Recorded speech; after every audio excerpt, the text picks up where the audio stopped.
मित्रों, सामाजिक संवाद का दृश्य न केवल हमारे समाज में, हमारे देश में, परंतु पूरे विश्व में बदला है। पिछले 300 वर्षों में एक विशेष प्रकार का सामाजिक संवाद पूरी दुनिया में रहा। कभी बढ़ा, कहीं उसका रूप परिवर्तित हुआ। कभी वो मुद्रित माध्यम में आया,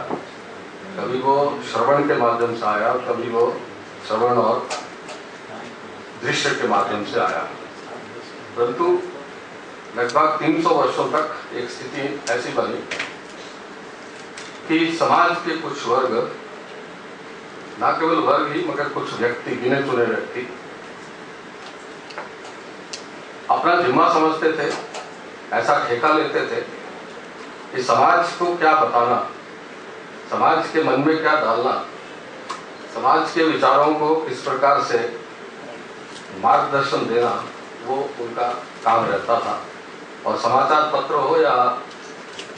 टेलीविजन की चैनल हो या रेडियो स्टेशन हो, एक अध्ययन सन 1995 में भारतीय जन संचार संस्थान में किया गया था। और उससे पहले ऐसा ही अध्ययन एक सन 84 में किया गया था कि ऑल इंडिया रेडियो का जो बुलेटिन है, जो उस समय सबसे अधिक सुना जाता था, ऑल इंडिया रेडियो का जो सुबह का 8 बजे का और 8:15 का बुलेटिन था,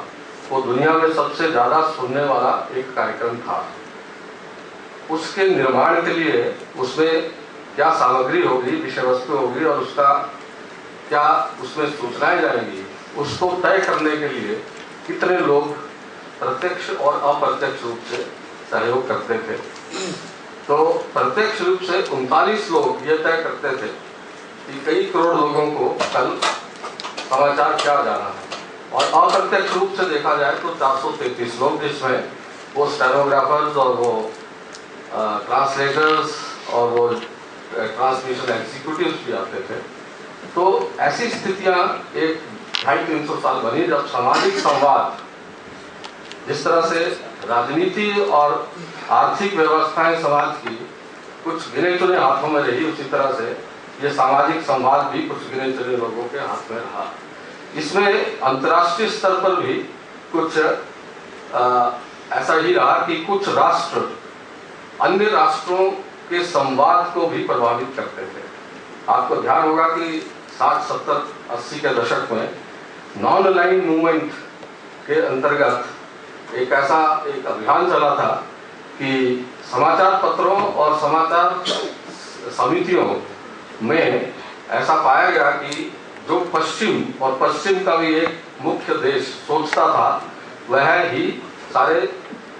विकसित और विकासशील देशों में जाता था। उस समय का उदाहरण के लोग देते थे कि पाकिस्तान में जो कुछ होता था वो हमें राइटर के माध्यम से मिलता था, हमारा अपना देखने का, इसको रिपोर्ट करने का हमारे पास साधन नहीं होता था। इस प्रकार की जो असंतुलित समाज की संचार व्यवस्थाएं बनती थी, उसके कारण से समाज में भी असंतुलन और समाज की व्यवस्थाओं में भी असंतुलन पैदा हुआ। परंतु पिछली शताब्दी के 90 के दशक के बाद परिवर्तन प्रारंभ हुआ, और जिसको आज आप नया मीडिया कहकर आज उसकी चर्चा कर रहे हैं, नया मीडिया कहकर उसको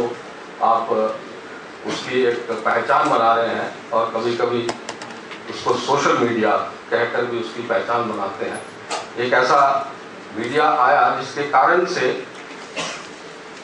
शायद राम माधव जी ने सुबह इस बात का जिक्र आपसे किया, जैसे मैंने बताया कि इस पूरे सूचना के तंत्र का, सामाजिक संवाद का कुछ डेमोक्रेटाइजेशन हुआ, उसका वो प्रजातांत्रिक हो, उसमें ज्यादा लोगों की सहभागिता होना प्रारंभ हुई। ये एक सहज उत्पत्ति नहीं थी, ये सहज विकास नहीं था, ये उस असहज और अनैचुरल, अप्राकृतिक और एक जो न्याय संगत संचार व्यवस्था नहीं थी, उसकी प्रतिक्रिया भी थी। कि ऐसा हुआ कि जब लोगों को मौका मिला कि लोग आपस में बात करने के लिए किसी माध्यम की उनको आवश्यकता नहीं रही। अगर इंटरनेट और मोबाइल टेलीफोन का अगर आप देखें तो आप समाचार पत्र के माध्यम से क्यों बात करें दो वर्ग, या टेलीविजन के माध्यम से क्यों बात करें, उनकी आपसी बातचीत का जो एक माध्यम बना, जिसको हम आज नए मीडिया या सामाजिक मीडिया के नाम से जानते हैं। ये एक ऐसा माना जा सकता है कि